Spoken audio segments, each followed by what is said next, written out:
Ito ang satellite image ng Lake Mead noong April 2022. Napapansin niyo ba ang imaheng ito?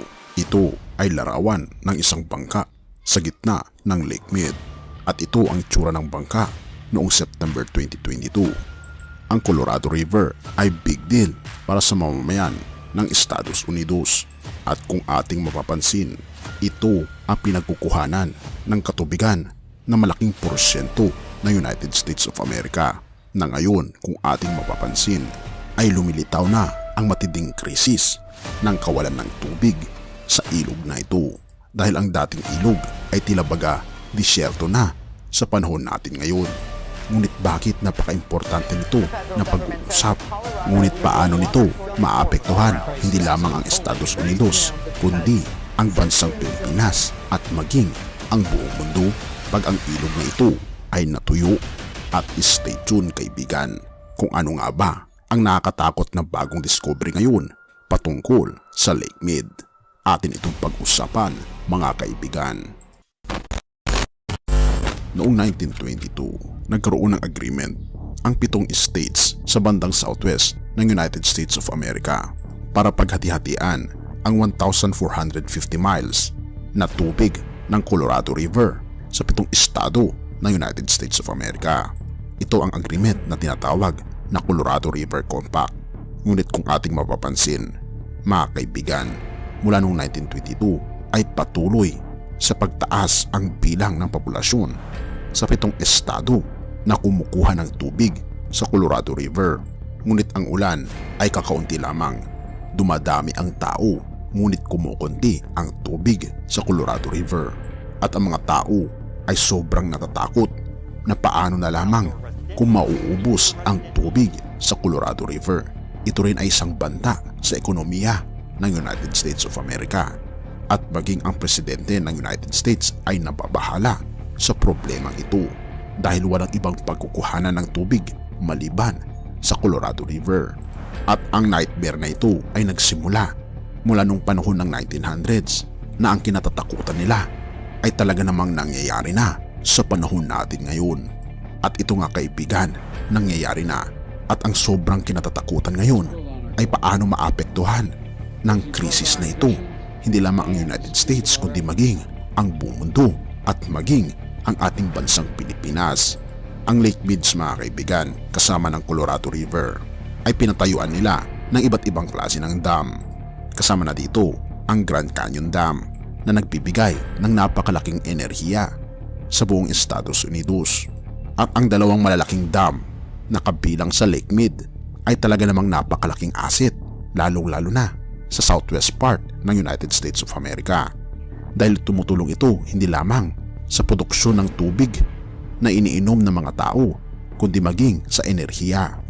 1.4 trillion US dollars ang perang na ibibigay ng dam na ito sa ekonomiya ng United States of America.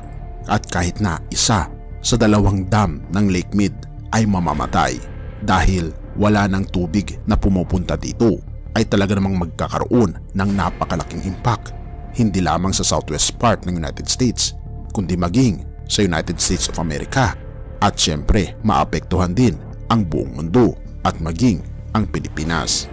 At ano nga ba ang meaning nito kaibigan? Tayo ay nasa matinding krisis. Ang Estados Unidos ay papunta sa pagka-crash ng kanilang dolyar at isa sa mga rason kung bakit babagsak ang bansang Amerika base sa propesiya sa Revelation ay dahil umabot na sa sukdulan ang kasalanan ng United States at ngayon inaani ng kanilang bansa ang resulta ng kanilang matinding kasalanan. Ngunit ang nakakatakot nito, hindi lamang sila ang apektado kundi ang buong mundo ay apektado din. At kaya naman makikita natin at mapapansin natin ang napakalaking pagbabago sa ating mundo ngayon. Dahil kung bagsak ang ekonomiya ng United States of America, malamang sa malamang bagsak din ang ekonomiya ng bansang Pilipinas. Dahil ang pinakamalaki nating investor ay walang iba kundi ang Estados Unidos. At dahil walang supply sa southwest part ng United States of America, walang pagkukuhanan ng tubig na maiinom ang mga tao doon. Wala silang pangdidilig sa kanilang mga halaman at wala rin silang gagamitin na enerhiya sa bandang southwest part ng United States of America. At sobrang nakakatakot ito para sa kanilang bansa at para na rin sa buong mundo. Tunay nga mga kaibigan na binabanggit ng banal na kasulatan na sa huling mga kapanahunan ay marami ang mauuhaw, hindi lamang literal kundi espiritual. Ngunit ito ang binabanggit ng ating Panginoong Diyos sa atin. John 14 verse 13 to 14. Sumagot si Jesus, ang bawat uminom ng tubig na ito'y muling mauuhaw. Ngunit ang sinumang uminom ng tubig na ibibigay ko sa kanya ay hindi na muling mauuhaw kailanman. Ang tubig na ibibigay ko ay magiging batis sa loob niya at patuloy na bubukal at magbibigay sa kanya ng buhay na walang hanggan.